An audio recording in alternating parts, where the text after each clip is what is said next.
Fala pessoal, tudo bem com vocês? Grande Prêmio da Itália 2023. Eu lembro que anos atrás, quando nós chegávamos do Grande Prêmio da Itália, já dava aquela sensação de como se estivesse ouvindo a música dos Trapalhões ali no domingo, final da tarde, início da noite. Já vinha aquele sentimento de que a temporada estava terminando. Mas hoje em dia tem tanta corrida no calendário que nós passamos pelo Grande Prêmio da Itália e consideramos que o campeonato ainda não tá no fim. E isso é muito bom. Já podemos citar que esse é o primeiro ponto positivo do Grande Prêmio da Itália. Mas antes de nós irmos definitivamente aos pontos positivos, pontos negativos, aos destaques, às decepções dessa corrida, a gente tem que dar aquela passada nos palpites de vocês. Quem vocês acreditavam que ia ficar no top 3, no treino classificatório, na corrida? O Rogério Silva disse pra nós aqui que na pole ia ser Max. Já começou mal. E na corrida, P1 Max, P2 Leclerc, P3 Hülkenberg. O Rogério Silva e a sua insistência no Hülkenberg. Eu já acho que o nosso embaixador em Portugal quer mais esse pódio do que o próprio Hülkenberg. O Arthur Silva, vulgo Godofredo, na pole, Max. Errou. P1 Max, P2 Emilian,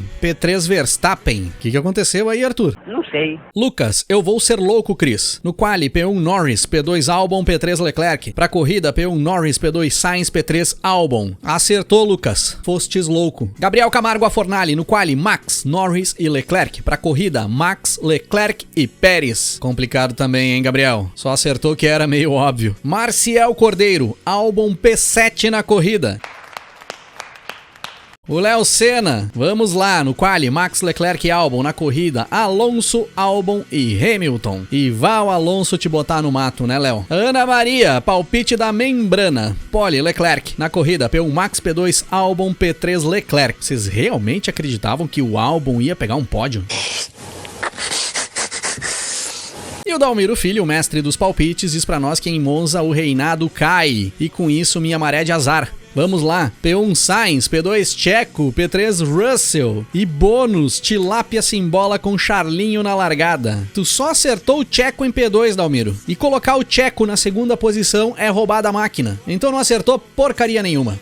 Porra! Pessoal, começando com um destaque positivo do Grande Prêmio da Itália 2023, a Ferrari desbancando a Red Bull na pole position. Eu acredito que esse tenha sido o principal destaque do final de semana. Carlos Sainz fazendo o melhor tempo e jogando Verstappen para segundo. A Ferrari em si andou bem durante todo o final de semana. Nos treinos livres, no quali, podemos dizer que esse final de semana a Ferrari foi uma pedra no sapato da Red Bull. Na própria corrida, o Sainz larga bem, mantém a ponta. Óbvio que o Verstappen tinha o melhor carro em mãos, conseguia buscar o melhor desempenho, mas o Verstappen penou para conseguir superar o Sainz. Foram 15 voltas do Carlos Sainz na frente. E fechando os espaços do Verstappen, em certos momentos fazendo o Verstappen ter que segurar, ter que se encolher, botar a roda do carro para fora da pista. Foi bom o desempenho do Carlos Sainz. Não se acovardou pro Verstappen. Óbvio que uma hora o Verstappen ia passar. E aí, aproveitando de um erro do Carlos Sainz ali na freada no final da reta, sai da primeira chicane mais cheio e busca a ultrapassagem. A Ferrari já tinha bem menos pneu em cima do carro do que a Red Bull também, era nítido. Isso é normal, acontece em toda a corrida, mas foi muito bom ver o Sainz ali batalhando pela primeira posição por umas quantas voltas. O Leclerc também andou legal. E aí no final da corrida, ainda os dois pilotos da Ferrari nos presenteiam com uma bela briga entre os dois, com batida de roda, carro saindo da pista, freada no limite, fritando pneus e um belo X do Carlos Sainz pra cima do Leclerc, quando o Leclerc consegue buscar a ultrapassagem pra cima do Sainz. Equipe no rádio berrando pros dois não se arriscarem e os dois nem aí, brigando por posição. E é isso que a gente quer ver. Muito obrigado, Charles Leclerc e Carlos Sainz, por nos proporcionarem uma briga assim na pista. E valeu Ferrari aí por se colocar um pouco mais à frente nessa corrida. Foi de longe a segunda força do final de semana. Superou Aston Martin, Mercedes, McLaren, que vinham superando a Ferrari aí frequentemente. Sendo que essas três aí foram bem discretas no final de semana. A McLaren no quali ficou em P7 com o Piastri e P9 com o Lando Norris. Visivelmente o carro sofria bastante com arrasto aerodinâmico, não tinha velocidade de reta. E esses dois aí também proporcionaram uma briga interessante na pista, com direito à batida entre os dois. Oscar Piastri e Lando Norris aí brigando por posição, de uma forma que a gente gosta de ver. No final das contas, o Norris terminou em 8º, não conseguiu evoluir muito no decorrer da prova, e o Piastri apenas em 12º, mas porque se enroscou em uma disputa com o Lewis Hamilton. Era pro Piastri ter terminado dentro da zona de pontos. Nesse enrosco com o Lewis Hamilton, o Piastri levou a pior, teve que fazer uma parada extra nos boxes para trocar o bico, e aí prejudicou bastante a corrida do australiano. E essa briga com o Hamilton foi uma briga muito boa, pessoal. O Hamilton buscou a ultrapassagem em cima do Piastri numa forma muito parecida que o Verstappen buscou a ultrapassagem em cima do Sainz, contornando o curvão por fora para buscar a frente lá na freada da De La Roja, mas aí o Hamilton abusou na busca por espaço na pista, tentou pegar praticamente o traçado de corrida, abrindo para fazer a melhor tomada da chicane, só que o Piastri estava ainda ali do lado, os dois se tocaram, por pouco não acontece um acidente pior, eles tiveram muita sorte, principalmente o Hamilton, e eu vou falar um pouco mais desse acidente aí mais pra frente, mais pro final do episódio, fiquem ligados aí. O Hamilton acabou terminando a corrida em P6, um bom resultado, o toque com o Piastri praticamente não afetou em nada a corrida dele, tinha largado em P8, não fez um bom quali, ficou dentro da zona em que deve terminar ali os carros da Mercedes, entre os 6, 8 primeiros, eu acho que não tinha carro pra buscar muito mais do que isso não. Quem foi melhor do que o Hamilton nesse final de semana foi o Russell, largou em P4, na frente da Red Bull do Sérgio Pérez, terminou a corrida em P5, que era o melhor que a Mercedes poderia chegar. Muito bem George Russell nesse final de semana, que deu um banho de pilotagem no Lewis Hamilton. Quem também sofreu nesse final de semana foi a Aston Martin, pessoal. E sofreu mesmo. O Alonso classificou apenas em P10 pro grid, terminou apenas em P9, visivelmente foi a quinta força do final de semana, a Aston Martin. E o Stroll chega a ser cômico, se não fosse trágico. Largou em último e chegou em 16º, somente à frente das duas Haas, do Hülkenberg e do Magnussen, que conseguiram ser os únicos dois carros da pista a tomar a volta do líder. Tá feia a Haas também, hein, pessoal? Seu Gunther Steiner deve estar dando muitas explicações pro seu Gene Haas. Só que muito mais feio pro Stroll, né, cara? Que tem um carro pra andar muito mais pra frente. E a galera na live aí falando que o Drogovic, que fez o TL1 com o carro do Stroll lá na sexta-feira, deve ter sabotado o carro do canadense pra tentar pegar a vaga pra ele em definitivo. Não seria uma má ideia. A Red Bull, galera, eu acho que nem tem muito o que falar. Fez o que a gente já tá acostumado a ver, tirando o P2 do Verstappen no quali, que foi uma novidade. O resto ficou tudo dentro do padrão. O Verstappen disputando ali na frente e vencendo com uma boa vantagem, com folga. O Pérez se complicando no quali e depois se recuperando na corrida para chegar em P2, que é onde ele tem que chegar. Mas a corrida do Pérez foi bem interessante nesse final de semana, eu gostei. O circuito de Monza não dá muitas possibilidades de ultrapassar, principalmente quando os carros estão mais iguais de desempenho. E tava difícil de passar a Ferrari nesse final de semana, tanto que o Verstappen levou 15 voltas para passar o Sainz. E o Pérez passou pelos dois, tanto pelo Leclerc quanto pelo Sainz. Teve uma boa briga com o Russell também. Foi uma corrida boa do Pérez, mas chegou dentro do padrão. Para exaltarmos o Pérez aqui, ele tem que vencer a corrida com esse carro. E mais uma vez nós temos que citar Alex Albon. Mandou bem demais em mais um final de semana. Colocou a Williams em P6 do grid, terminou a corrida em P7, andando o tempo todo com consistência ali no bolo da frente. Lógico que Monza é uma pista boa para esse carro da Williams, que tem boa velocidade de reta, mas temos que exaltar o bom trabalho do Albon, que fez um bom uso dessa combinação carro-pista. O Sargent até ficou um pouco mais para frente do que o de costume, só que ainda assim longe da zona de pontos. É gigante a diferença de desempenho do Albon pro Sargent. E vale falarmos aqui também do Liam Lawson, pessoal. Largou em P12 e chegou em P11. Largou logo atrás do Tsunoda e chegou mais uma corrida na frente do Tsunoda, porque o Tsunoda nem chegou. Ou melhor, nem largou. O Tsunoda abandonou ainda na volta de apresentação. Não foi a lá Alain Prost, Imola 1991, que se atrapalhou, saiu da pista e não voltou mais. O Tsunoda teve problemas no carro mesmo, ele não teve culpa nenhuma. Mas o Lawson fez o trabalho dele. Segunda corrida na Fórmula 1, esse sim agora um grande prêmio completo, fazendo todos os TLs, pilotando um dos piores carros da temporada e ficando longe das últimas posições. Bem Liam Lawson no Grande Prêmio da Itália. A Alpine mais uma vez no fundo do poço. Os dois carros eliminados no Q1 no sábado, tanto o Gasly quanto o Ocon, e os dois carros fora da zona de pontos no domingo, com o Ocon abandonando a prova, inclusive. Eu tenho falado já há algum tempo, e até nesse final de semana eu destaquei mais, não me impressiona se a Renault, a Alpine, tirar o time de campo e abandonar a Fórmula 1 em um curto ou médio prazo. Tá complicada a situação dos franceses na categoria. E vamos citar aqui também o Bottas buscando o P10, né, galera? Bottas buscando um pontinho pra Alfa Romeo, é cada coisa que acontece com o Bottas. E no final das contas nós tivemos uma corrida meio morna. Não foi ruim, tivemos disputas, tivemos umas brigas legais, tivemos enrosco, mas na maior parte do tempo nós tivemos uma fila de carros. A gente sempre espera um pouco mais do que isso. Eu diria que foi uma corrida morna. Acho que não foi a pior da temporada até agora, nós tivemos algumas mais mornas, mas podia ter sido um pouco melhor. A gente sempre espera um pouco mais de Monza. Max Verstappen chegando a 10 vitórias consecutivas. É recorde absoluto na Fórmula 1. Só Max Verstappen conseguiu esse feito. Tá colocando definitivamente seu nome entre as lendas da categoria. E esse recorde aí, pessoal, tende a aumentar. Tá muito difícil de tirar a vitória do Max Verstappen. Vamos acompanhar cenas dos próximos capítulos, torcer para que alguém aí consiga fazer frente aí com o holandês. Nós queremos mais disputa ali pela vitória, mas nós não queremos que o Verstappen diminua o seu desempenho. Nós precisamos que outros busquem o holandês na pista, porque é bom de ver um cara como o Max Verstappen pilotando. Queremos mais gente assim na Fórmula 1. Queremos mais carros como o da Red Bull na Fórmula 1. Torcemos para que isso aconteça em breve. O acidente entre o Hamilton e o Piastri, pessoal, gerou muitos comentários aí nos grupos no final de semana, ainda no início da semana também. O Hamilton tomou uma punição de 5 segundos pelo toque no Piastri. O inglês foi sim o cara que ocasionou o acidente. Após ele estar do lado do Piastri, quase à frente, ele puxa demais o carro para a direita para tentar fazer a melhor tomada na chicane, mas o Piastri já estava com o carro totalmente fora da pista. Ele deixou espaço pro Hamilton e mesmo assim o Hamilton bateu nele. Eu sempre falo aqui, pessoal, vocês aí que já me conhecem, que me acompanham há algum tempo, que eu sou totalmente contra punições quando existe disputa por posição. Quando dois pilotos estão disputando posição, estão brigando por ela, eu sou contra punições, pois essas punições acabam inibindo as disputas. E o que a gente quer ver é disputa. E eu sempre digo que as punições devem ser restritas a manobras deliberadas de má fé, quando o cara é sujo, tenta bater de propósito no colega dele, ou quando o piloto faz uma manobra atrapalhada, irresponsável,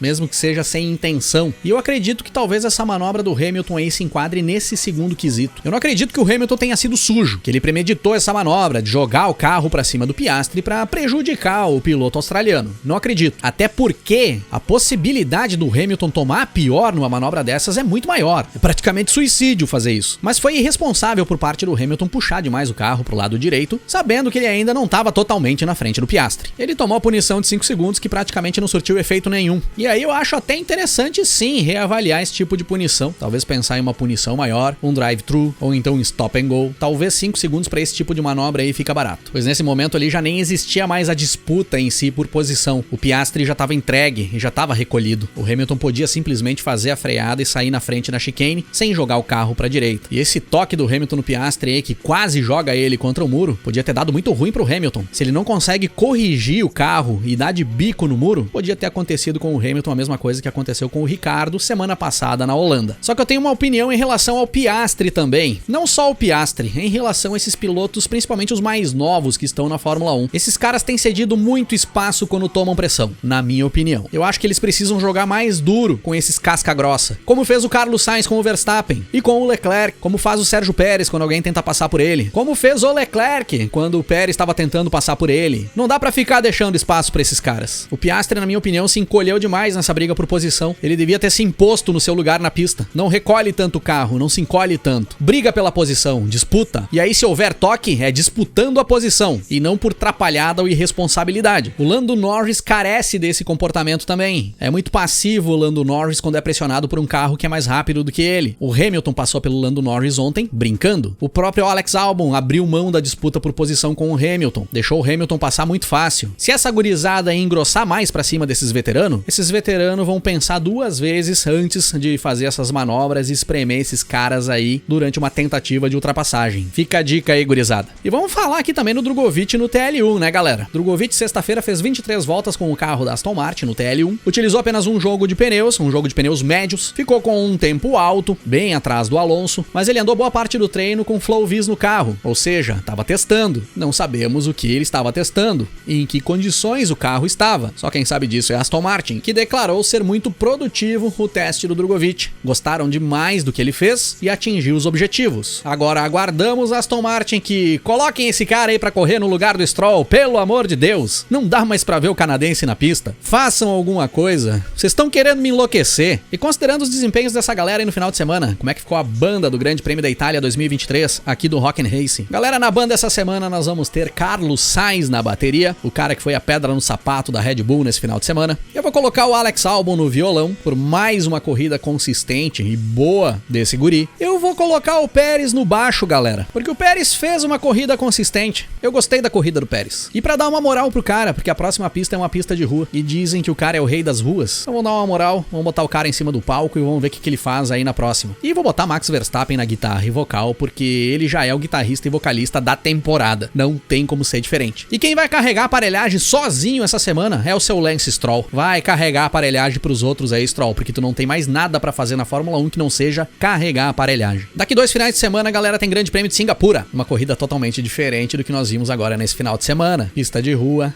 travada, bem técnica, poucos pontos de ultrapassagem. Se tiver pontos de ultrapassagem, eu acredito que nós devemos ter grandes trocas de posição dentre as equipes agora para Singapura, do que foi em Monza. Tirando a Red Bull, claro, que deve andar lá na frente, mas dessa galera aí entre Ferrari, Aston Martin, McLaren, Mercedes deve mexer bastante coisa. Talvez a Alpine possa vir mais pra frente. A Williams deve se complicar um pouco. O que vocês acham que vai rolar? Quem vai conseguir se destacar ali em Singapura e quem vai decepcionar? Quero saber a opinião de vocês. Deixem aí nos comentários o que vai rolar em Singapura. E o Verstappen vai ampliar o recorde de vitórias? Vai pra 11ª? Deixem aí nos comentários. E valeu por ter assistido o vídeo. Se curtiu, não esquece de deixar o like aí pra nós. Compartilhe o vídeo aí nos grupos que você participa. E nós vamos nos falando na sequência. Grande abraço pra todo mundo.